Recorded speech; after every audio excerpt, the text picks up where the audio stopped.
Recently Pakistan ਵੱਲੋਂ ਕਿਹਾ ਜਾ ਰਿਹਾ ਹੈ ਕਿ ਇੰਡੀਆ ਨੂੰ ਵੀ FATF ਦੀ ਗ੍ਰੇ ਲਿਸਟ ਦੇ ਵਿੱਚ ਸ਼ਾਮਿਲ ਕਰ ਲਿਆ ਜਾਵੇ।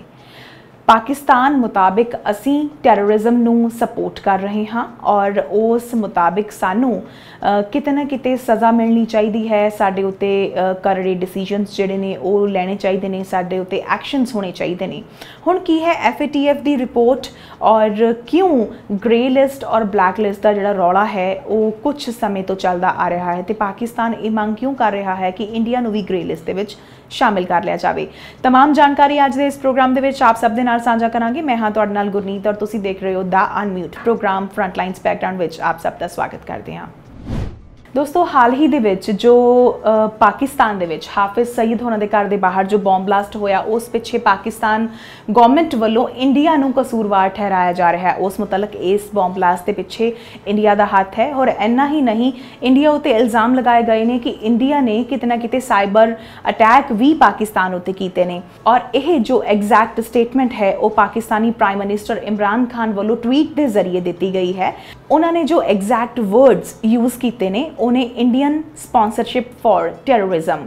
सो दोस्तों उन्होंने सानू कह दिता है कि इन्हों भी FATF की ग्रे लिस्ट के शामिल किया जाए क्योंकि पाकिस्तान का नाम भी FATF की ग्रे लिस्ट के ऑलरेडी शामिल है और काफ़ी समय तो पाकिस्तान कोशिश कर रहा है कि उसका नाम उतों रिमूव हो जाए पर इस तरह कुछ क्यों नहीं हो रहा। ये तमाम चीज़ां अज असीं तुहाडे नाल साझियां करनियां ही ने। पर तुहानूं ये दस दईए कि इमरान खान हुण सख्त शब्दों के विच वर्ल्ड प्लेटफॉर्म उत्ते इंडिया की निखेधी कर रहे हैं और इस प्लेटफॉर्म पर आके मंग कर रहे हैं कि साडे उत्ते यानी कि इंडिया उत्ते कार्रवाई जिहड़ी है वो सख्त तो सख्त की जानी चाहिए है। इन्ना ही नहीं अज तक असीं देखते हाँ कि नरेंद्र मोदी का जो कार्यकाल है कितना समा हो गया उन्होंने PM बनया पर उन्होंने असी जेकर पिछले ट्वीट्स फरोल के देखिए तो कदे भी सानू पाकिस्तान और टैरोरिज्म ये जोड़े दो लफज ने वो कदे भी एक ट्वीट दे विच इकट्ठियां नज़र नहीं आउणगे। पर पाकिस्तान दे प्राइम मिनिस्टर का लगातार यह कहना अपने आप दे विच हैरानीजनक तो है ही और नालों नाल पाकिस्तान ये दोस्तों वर्बली नहीं कह रहा, उसने लगातार ही एक वर्ल्ड फ्रंट उत्ते एक गल ते एक मंग जिहड़ी आ रखी है, पुरजोर मंग रखी है कि इंडिया उत्ते सख्त तो सख्त एक्शनस जिहड़े ने वो लए जाने चाहिए ने। सो दोस्तों हुण इमरान खान की पुरजोर मंग है कि इंडिया का नाम भी ग्रे लिस्ट के होना ही होना चाहिए तो इस करके उन्होंने इंडिया के अगेंस्ट की करना शुरू कर दिता, एक डॉसियर तैयार करके FATF नूं देण दी सोची है और नालों नाल एक डॉसियर जो है वो तैयार करके P5 कंट्रीज़ नूं वो कह रहे हैं कि असीं ज़रूर भेजांगे। P5 कंट्रीज़ दे विच विश्व दियाँ 5 जड़ियाँ प्रसिद्ध पावर्स ने जिन्हां विचों चाइना, USA, रशिया, फ्रांस ते UK है उन्होंने भेजा जाएगा। और तुहानूं नालों नाल ये भी दस दईए कि जो इंडिया है इंडिया ने अज तक कदे भी पाकिस्तान नूं टैरोरिज्म दे नाल एक वर्ल्ड प्लेटफॉर्म ते कदे नहीं जोड़िया। उन्होंने कदे ट्वीट्स के जरिए खासकर जिवें मैं पहलां दस्सिया कि साडे प्रधानमंत्री ने कदे इस तरह की कोई गल नहीं कही। पर पाकिस्तान जेकर ये बिल्कुल ओपन फ्रंट ते आके कह रहा है इत्थों ये सिद्ध होंदा है कि ये पाकिस्तान की स्टेट पॉलिसी बन गई है और स्टेट पॉलिसी बनने के नाल नाल जदों गवर्नमेंट एक चीज़ नूं स्टेट पॉलिसी के तौर पर कंसीडर कर दे तो उत्थे ये तय होंदा है कि गवर्नमेंट के हथ कंडे वो किसी भी तरह के अपना सकती है। जो भी उन्होंने हथ पल्ले पैंदा है, जो भी उन्होंने अप्रोच विच होंदा है उसनूं वो एक स्टेट नैरेटिव के तौर पर जो है वो यूज़ करती है।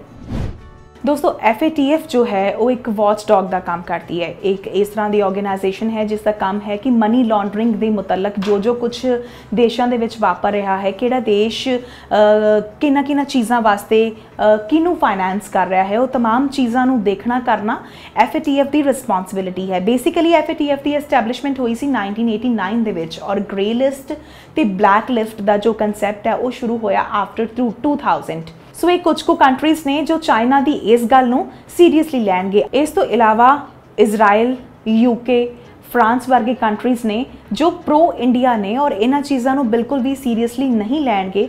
सो पाकिस्तान नूं ये मन लेना चाहिए है कि वो कुछ भी कर लवे, वो डिस्कशन बेस्ड कोई गल करे जां वो ये जो ग्रुप ऑफ कंट्रीज़ ने जो FATF के मैंबर्स ने तो दस दईए कि FATF के राइट नाउ 37 मैंबर्स ने और 2 इस दी ऑर्गेनाइज्ड ऑर्गेनाइजेशंस ने जो ये चला रहा है।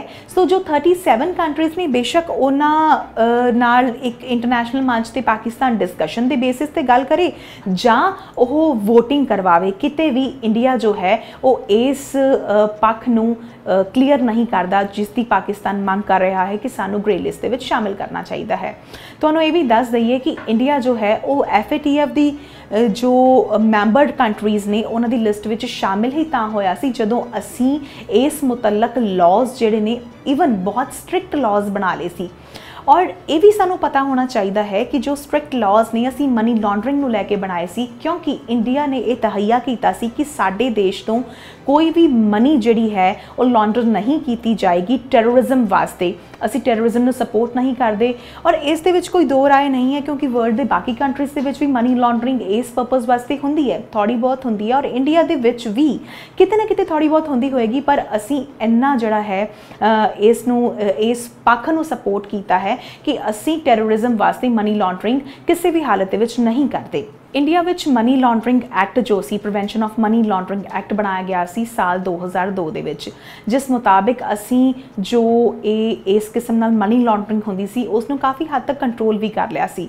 और इस तो इलावा असी होर कंट्रीज़ नाल मिल के काफ़ी MOUs भी साइन किए जिस मुतलक किसी भी किस्म की मनी लॉन्ड्रिंग जो की जाएगी ਜਾਂ इंडिया ਦੇ ਵਿੱਚੋਂ पैसा ਜਿਹੜਾ है और बाहर भेजा जाएगा तो उस उत्ते प्रॉपर चैक रखा जाएगा कि ये किस परपज़ वास्ते जा रहा है। और हाल ही कुछ पेपाल नूं लेके भी स्ट्रिक्ट डिसीजन जिहड़े ने साडी इंडियन गवर्नमेंट ने दिते ने। और इन्ना ही नहीं, इंडिया दे कोल एक इंटैलीजेंस यूनिट भी है जो ये सारे फाइनैशियल मैटर्स उत्ते एक बर्ड आई व्यू रखती है और एक पैनी नज़र जो है वो रखती है।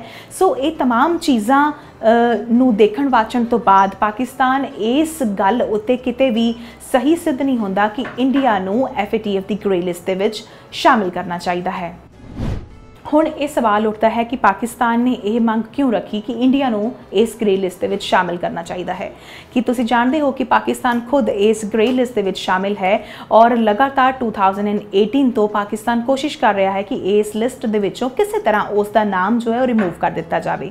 पर हाल ही दे विच जो जून दे विच एक समिट होया सी, जो एक मीटिंग बैठक हुई सी, उस दे विच भी पाकिस्तान नूं हले जो ग्रे लिस्ट दे विच शामिल किया गया सी उहदे विचों कढ़िया नहीं गया है।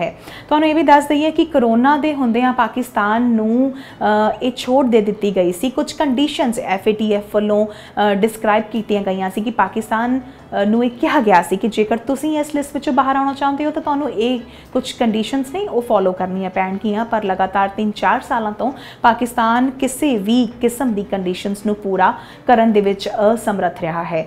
सो ये मेन रीजन सी।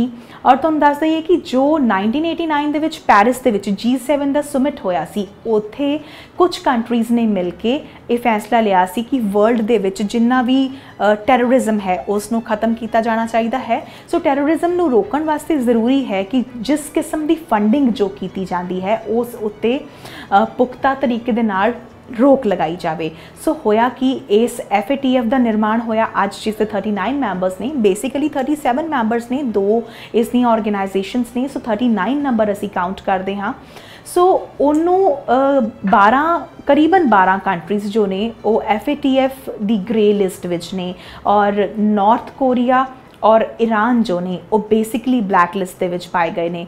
हुण समझण वाली गल ये है कि FATF का एजेंडा की है और बेसिकली ग्रे ਜਾਂ ब्लैक लिस्ट की जो असी गल करते हैं एक ही ने। खास करके ये दो शब्द ग्रे लिस्ट ते ब्लैक लिस्ट असी अपनी सहूलत वास्ते डेवलप कर लेने। बेसिकली जो टर्म्स ने वो है increased monitoring and high risk jurisdiction. High risk jurisdiction तो भाव है कि तुसी एक फाइनल कॉल अलर्ट उन्होंने देना है कि असी थानू ब्लैक लिस्ट दे विच पाउण वाले हाँ। सो पाकिस्तान जदों दा 2018 दा इस ग्रे लिस्ट दे विच उन्होंने शामिल किया है। इत्थे पाकिस्तान जो टैरोरिज्म नू फंडिंग कर रहा सी उत्थे उन्होंने काफ़ी ज़्यादा नुकसान होया, क्योंकि सालाना $10 बिलियन का पाकिस्तान को नुकसान हो रहा है। और पाकिस्तान चाहता सी कि जल्दी तो जल्दी इस लिस्ट के विचों बाहर आ जाए तां जो इन्वेस्टमेंट ने पुख्ता तरीके दे नाल देश के विच आ सकन। पर इस किस्म नाल नहीं हो सकिया क्योंकि उसने किसी भी किस्म की जो कंडीशनस ने वो पूरियां नहीं कीतियां। ਹਾਲਾਂਕਿ 2017 ਦੇ ਵਿੱਚ ਪਾਕਿਸਤਾਨ ਦੇ ਵਿੱਚ ਵੀ ਇੱਕ ਐਂਟੀ ਟੈਰਰਿਜ਼ਮ ਐਕਟ ਬਣਾਇਆ ਗਿਆ ਸੀ, ਪਰ ਦੁਖਦਾਈ ਗੱਲ ਇਹ ਹੈ ਕਿ ਅੱਜ ਵੀ ਉਹ ਪੁਖਤਾ ਤਰੀਕੇ ਨਾਲ ਉੱਥੇ ਕੰਮ ਨਹੀਂ ਕਰ ਰਿਹਾ ਤੇ ਅੱਜ ਵੀ ਕਨਵਿਕਸ਼ਨ ਰੇਟ ਜੋ ਹੈ ਪਾਕਿਸਤਾਨ ਦੇ ਵਿੱਚ ਨਾ ਦੇ ਬਰਾਬਰ ਹੈ। ਸੋ ਪਾਕਿਸਤਾਨ ਨੂੰ ਚਾਹੀਦਾ ਹੈ ਕਿ ਉਹ ਆਪਣੇ ਦੇਸ਼ ਦੇ ਵਿੱਚ ਜੋ ਟੈਰਰ ਐਕਟ ਹੋ ਰਹੇ ਨੇ ਉਸ ਨੂੰ ਕੰਟਰੋਲ ਕਰੇ ਔਰ ਕੋਸ਼ਿਸ਼ ਕਰੇ ਕਿ ਜਲਦ ਤੋਂ ਜਲਦ ਜਿਹੜੀ FAT ਦੀਆਂ ਜੋ ਕੰਡੀਸ਼ਨਸ ਨੇ ਉਹਨਾਂ ਨੂੰ ਫੋਲੋ ਕਰਕੇ ਉਹ ਖੁਦ ਇਸ ਗ੍ਰੇ ਲਿਸਟ ਵਿੱਚੋਂ ਬਾਹਰ ਆ ਸਕੇ। ਬਿਸਾਈਡਸ ਕਿ ਉਹ ਇੰਡੀਆ ਨੂੰ ਜਾਂ ਹੋਰ ਕੰਟਰੀ ਦਾ ਨਾਮ ਜਿਹੜਾ ਹੈ ਉਹ ਇੱਦਾਂ ਹੀ ਰეკਮੈਂਡ ਕਰਦਾ ਰਹੇ ਵਰਲਡ ਦੇ ਪਲੇਟਫਾਰਮ ਤੇ, ਜਾਂ ਇਹਨਾਂ ਕੰਟਰੀਜ਼ ਦੇ ਨਾਮ ਬਦਨਾਮ ਕਰਦਾ ਰਹੇ ਕਿ ਇਹਨਾਂ ਨੂੰ ਵੀ ਇਹਨਾਂ ਲਿਸਟ ਵਿੱਚ ਸ਼ਾਮਿਲ ਕਰੋ। ਹਾਲਾਂਕਿ ਸੋਚਣ ਵਾਲੀ ਗੱਲ ਇਹ ਹੈ ਕਿ ਲਸ਼ਕਰ ਤੋਇਬਾ ਦੀ ਗੱਲ ਹੋਵੇ ਜਾਂ ਗੱਲ ਹੋਵੇ ਅਲ-ਕਾਇਦਾ ਦੀ ਜਾਂ ਤਾਲਿਬਾਨ ਦੀ ਜਾਂ ਜੈਸ਼-ਏ-ਮੁਹੰਮਦ ਦੀ, ਇਹਨਾਂ ਏਜੰਸੀਜ਼ ਨੂੰ ਲੈ ਕੇ ਇਹ ਜੋ ਖਾਸ ਕਰਕੇ ਟੈਰਰਿਜ਼ਮ ਦਾ ਗੜ ਮੰਨੀਆਂ ਜਾਂਦੀਆਂ ਨੇ, ਇਸ ਮੁਤਲਕ ਪਾਕਿਸਤਾਨ ਦੀ ਕੋਈ ਰਾਏ ਜਾਂ ਕੋਈ ਕਮੈਂਟ ਜਿਹੜਾ ਹੈ ਜਾਂ ਉਹਨਾਂ ਦੇ ਪ੍ਰਾਈਮ ਮਿਨਿਸਟਰ ਦੀ ਕੋਈ ਵੀ ਸਟੇਟਮੈਂਟ ਹੈ ਉਹ ਕਦੇ ਵੀ ਟਵਿੱਟਰ ਤੇ ਸਾਨੂੰ ਦੇਖਣ ਨੂੰ ਨਹੀਂ ਮਿਲੀ। ਸੋ ਇਸ ਤਰ੍ਹਾਂ ਦੇ ਬੇਖੁਦਾ ਔਰ ਬੇਤੁਕੇ ਇਲਜ਼ਾਮ ਜਿਹੜੇ ਨੇ ਉਹ ਪਾਕਿਸਤਾਨ ਨੂੰ ਰੋਕਣੇ ਚਾਹੀਦੇ ਨੇ, ਨਹੀਂ ਤਾਂ ਹਰ ਇੱਕ ਸਵਾਲ ਦਾ ਜਵਾਬ ਜੋ ਹੈ ਉਹ ਇੰਡੀਆ ਨੂੰ ਵੀ ਦੇਣਾ ਆਉਂਦਾ ਹੈ। ਸੋ ਦੋਸਤੋ, ਇਸ ਆਸ ਦੇ ਨਾਲ ਕਿ ਅੱਜ ਦਾ ਪ੍ਰੋਗਰਾਮ ਫਰੰਟਲਾਈਨਸ ਬੈਕਗਰਾਉਂਡ ਤੁਸੀਂ ਪਸੰਦ ਕੀਤਾ ਹੋਵੇਗਾ। ਮੈਨੂੰ ਗੁਰਨੀਤ ਤੋਂ ਦਿਓ ਇਜਾਜ਼ਤ। ਪ੍ਰੋਗਰਾਮ ਇੱਥੇ ਹੀ ਖਤਮ ਕਰਨ ਦੀ। ਇੱਕ ਵਾਰੀ ਫੇਰ ਤੋਂ ਕਿਸੇ ਹੋਰ ਵਿਸ਼ੇ ਦੇ ਨਾਲ ਤੇ ਉਸ ਨਾਲ ਰਿਲੇਟਡ तमाम ਬੈਕਗਰਾਉਂਡਸ ਇਨਫੋਰਮੇਸ਼ਨ ਦੇ ਨਾਲ ਤੁਹਾਡੇ ਸਾਹਮਣੇ ਹਾਜ਼ਰ ਹੋਵਾਂਗੇ। ਦੇਖਦੇ ਰਹੋ ਦਾ ਅਨਮਿਊਟ।